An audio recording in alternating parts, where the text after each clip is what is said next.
las 6 de la mañana y 41 minutos. La paz total del presidente Gustavo Petro hace agua en medio de un nuevo desafío violento del ELN a los colombianos con un nuevo paro armado, sumado a las grandes dudas que surgieron luego de la suspensión de la extradición a Estados Unidos de alias Araña, narcotraficante que busca quedarse en Colombia por medio de una negociación de paz como representante de una de las múltiples disidencias de las FARC. Con el ELN, la postura del presidente Gustavo Petro ha sido ambigua, porque si bien a comienzos de año ordenó intensificar las operaciones militares en su contra, luego de que ese grupo asesinara a decenas de personas en una guerra territorial contra las disidencias del Frente 33 de las FARC en el Catatumbo el pasado 28 de octubre. Y hace pocos días, el 3 de diciembre, les hizo un guiño llamándolos hermanos para que regresaran a la mesa de negociaciones. En el caso de Giovanni Andrés Rojas, alias Araña, máximo cabecilla de la Coordinadora Nacional Ejército Bolivariano, un grupo criminal que decidió separarse de la segunda Marquetalia de Iván Márquez, la polémica ha surgido porque el presidente Petro decidió, como lo reveló Blue Radio, que por ahora queda suspendida su extradición a Estados Unidos bajo el argumento de que está aportando resultados verificables y concretos en el marco de la paz total. La Coordinadora Nacional Ejército Bolivariano comenzó el pasado 16 de octubre la destrucción de 14 toneladas de armas en un acto que contó con la presencia del presidente Gustavo Petro, evento en el que ese grupo también se comprometió a concentrar al menos a 1.000 de sus combatientes en zonas de ubicación temporal en Nariño y Putumayo antes de marzo para iniciar su proceso de reinserción. En cualquier caso, no deja de ser polémico que se decida suspender la extradición de un hombre vinculado al tráfico de cocaína con organizaciones internacionales como el Cartel de Sinaloa, bajo el pretexto de que está apoyando el desarme del grupo que lidera, sobre todo en momentos de alta tensión diplomática con Estados Unidos. Como si todo esto no fuera suficiente, la senadora petrista Isabel Cristina Zuleta está en el ojo del huracán luego de las denuncias que varios generales activos y retirados hicieron a la revista Semana sobre las presuntas presiones de la congresista para que aliviaran la operación militar en contra de las disidencias de Calarcá, algo que la congresista ha negado. Sobre las revelaciones de la revista Semana se conoció que el ministro de Defensa convocó a una reunión de emergencia para conocer el alcance de la situación, sumado a un duro salvamento de voto del magistrado de la Sala de Instrucción de la Corte Suprema, Misael Rodríguez, considerando que sí hay méritos para investigar a la senadora Zuleta por el llamado tarimazo. A menos de 8 meses del final del mandato de Gustavo Petro, uno de los grandes interrogantes que deja su gobierno tiene que ver con su postura frente a los grupos armados ilegales y los límites entre la necesaria búsqueda de la paz y las decisiones que puedan rayar en la impunidad o en el tratamiento benévolo a los criminales. María Camila Orozco es periodista. Está en Mañanas Blue. 6:44 de la mañana, y en víspera de elecciones el pacto histórico está repitiendo la fórmula de defensa de lo que ellos llaman protesta social, pero que es claro vandalismo. Como hay coincidencias en ideas, en valores y en principios alrededor de la política, 30 congresistas, entre ellos el senador y hoy precandidato presidencial Iván Cepeda, están pidiendo la libertad para los 11 detenidos por el terrorismo que en los últimos 2 años ha estado presente en las protestas alrededor de varias universidades públicas en Colombia. Y para defender esa causa los están bautizando como jóvenes pertenecientes a sectores populares que hacían trabajos comunitarios y víctimas de persecución y montajes judiciales. Una defensa muy parecida a la que hizo en su momento el candidato y hoy presidente Gustavo Petro a la primera línea, que resultó teniendo vínculos con la disidencia de las FARC y con el ELN. Pero otra cosa dice la inteligencia, que los identifica como los PPP.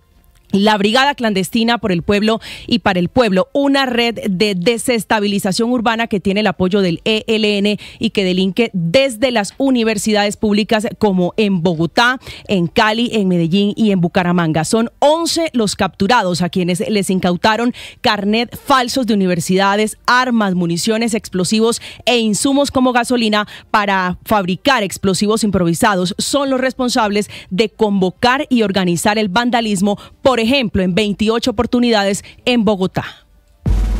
Camila Carvajal es periodista. Está en Mañanas Blue.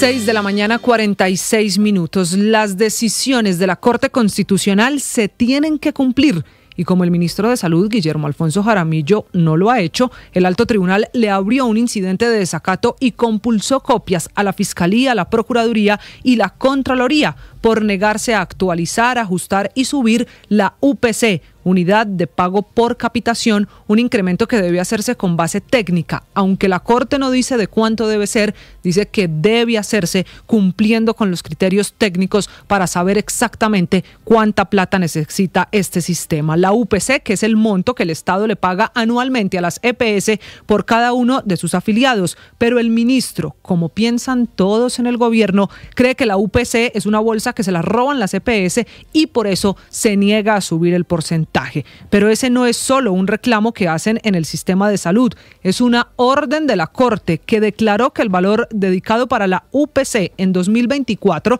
que es de 1.521.489 pesos por paciente en el régimen contributivo, es insuficiente. La Corte primero ordenó unas mesas técnicas para que todos los actores hicieran el reajuste. Es cierto, se hicieron reuniones sin que el gobierno haya tomado ninguna decisión y la UPC sigue siendo la misma. Lo grave de todo esto es que al ministro Jaramillo las cosas de la Corte parecen no importarle. En enero pasado, el alto tribunal ya le había abierto un incidente por incumplir el pago, el reajuste del presupuesto máximo. Ahora los recursos que giran las EPS para cubrir aquellas cosas que quedan por fuera de la UPC. Dicho eso, este nuevo auto, el de la Sala Especial de Seguimiento en Salud, con ponencia del magistrado Carlos Camargo, no solo le dice ese incidente, le abre el incidente al ministro, sino que dice que en el problema de salud en Colombia hay una situación estructural.